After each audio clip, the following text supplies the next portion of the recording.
Throwaway, as this might not make me very popular, even in pro-revenge. This all happened to me a few years ago. I told a friend the story of my divorce and I was told to share. Started a few years ago. I thought we were happy. We were your usual suburban professional couple. Financially secure, healthy, good time life, 2 kids, 14F and 9 meters at the time. I thought we had a healthy social life. We were going through one of your typical married couple rough patches. Both of us were working long hours, not spending enough time together. We were going through some developmental problems with my son and tensions in the house were running a little high.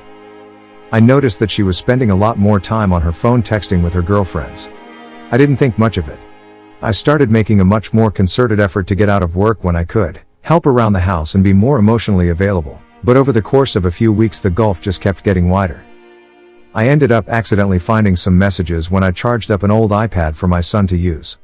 Her FB Messenger was still logged in and there were a lot of highly questionable messages with a guy from her hometown who I will call Jim Bob Cooter or JBC for short.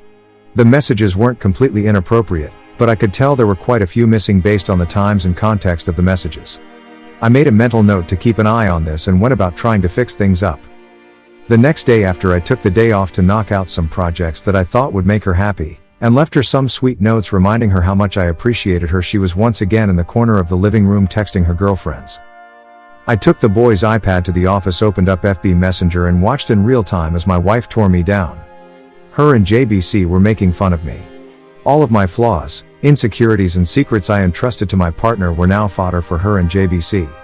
Not only that, but while there wasn't outright timiding, there was a timul undertone to the whole conversation, especially when she was bashing my performance in the sack. I managed to take some screenshots, but missed a good bit of the messages, because as the conversation was unfolding she was deleting them. I wasn't emotionally capable of confronting her. I stayed in the office until she was asleep and had a couple drinks. I took off the next day and spent some time soul searching, drinking and trying to figure out what to do.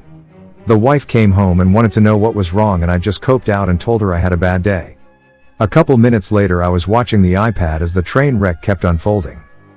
So began a couple solid weeks of taking screenshots, drinking and detaching myself from the relationship. I knew there was no going back from this. The messages were now overtly timul with my wife completely into it, and JBC was sprinkling in I love yous. I consulted a lawyer and got my options, and started moving forward.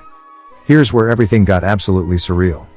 Watching the messages I found out JBC was coming to town to spend a weekend of quality time with my wife in a pretty nice hotel. I was missing a good bit of the info. They must have had a phone conversation about it at some point, but I was able to infer enough to get the when and where. Sure as shit the next day the wife is buttering me up and wanting to take a spa weekend with the girls to relax, and when she gets back we can really focus on our marriage. I go with it all the way. It's the greatest idea she's ever had, and I'll do anything to get us back on track.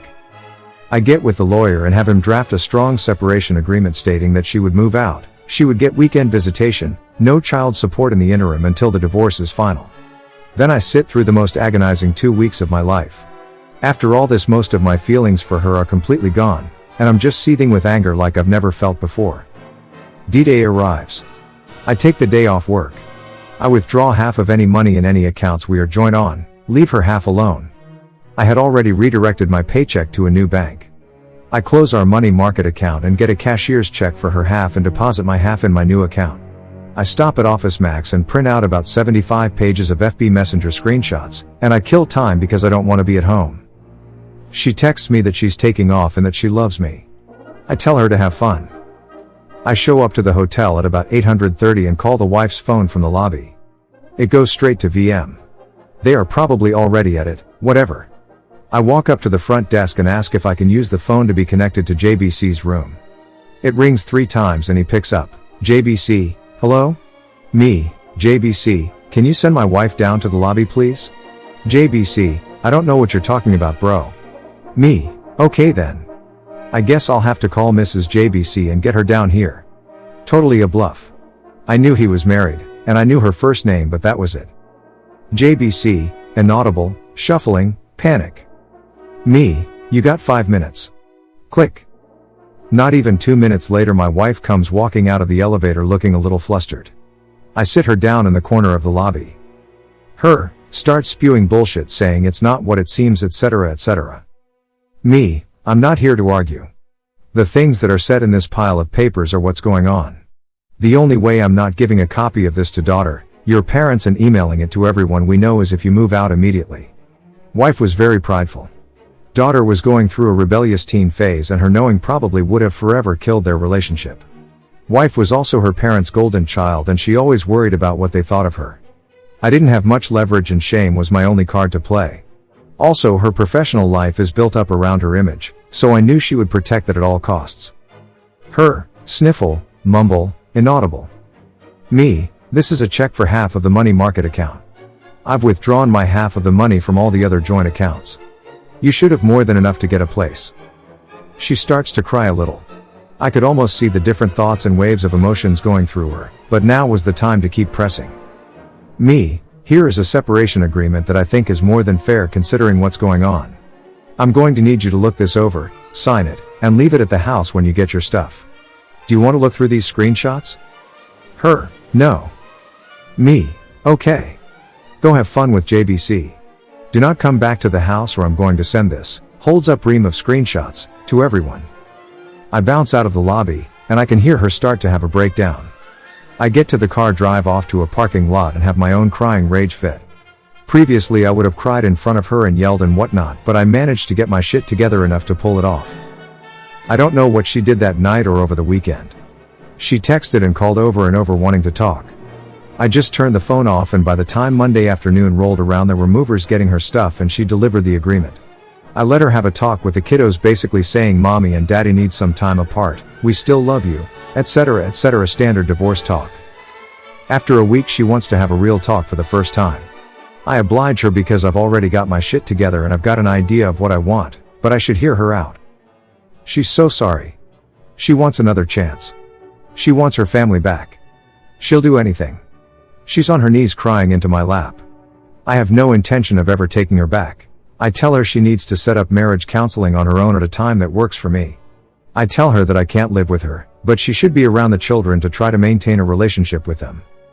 So starts our new normal of her coming over the house, cooking and having dinner with the kids 3 nights a week. She always saved me a plate, I made myself scarce, her cleaning the house and doing the kids' laundry, then heading back to her place.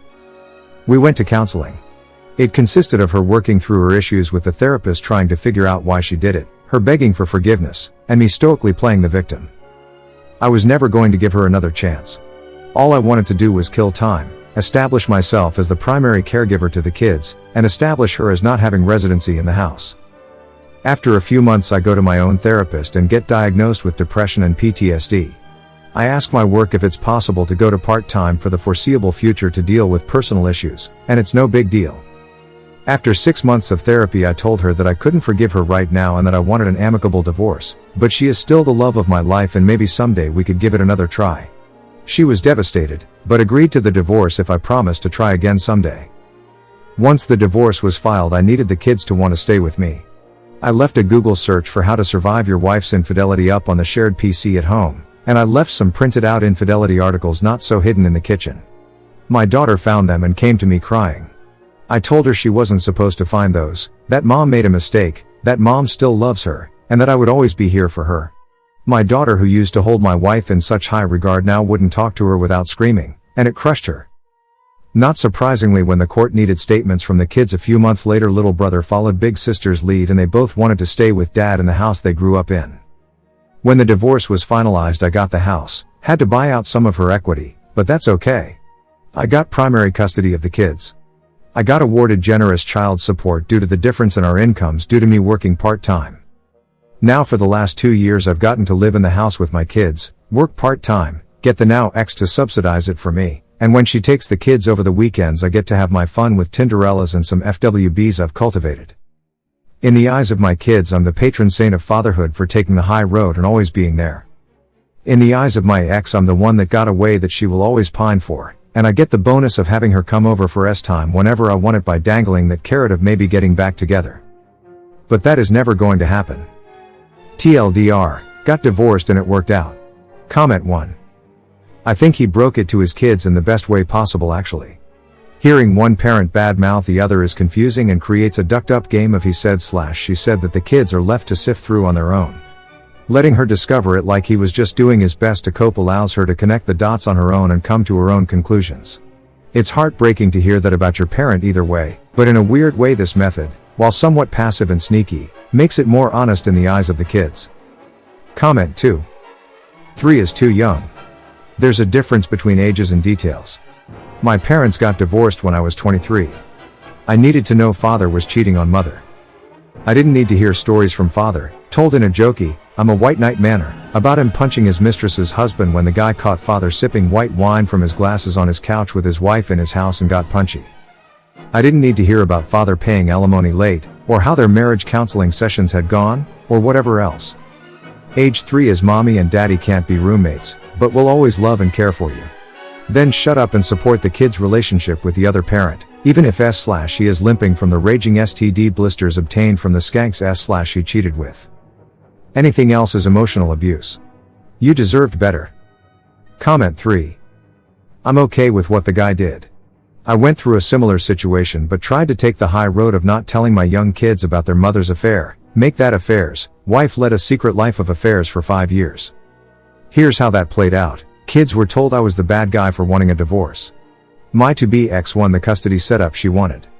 Some 25% of the time the kids were with my wife's newly hired housekeeper instead of me. In hindsight I can only wish I had played hardball like this guy did. The sad truth is that in a divorce the gloves come off. If you play nice you're just setting yourself up to be taken advantage of. Thanks you for watching. Everyday new movies. See you soon.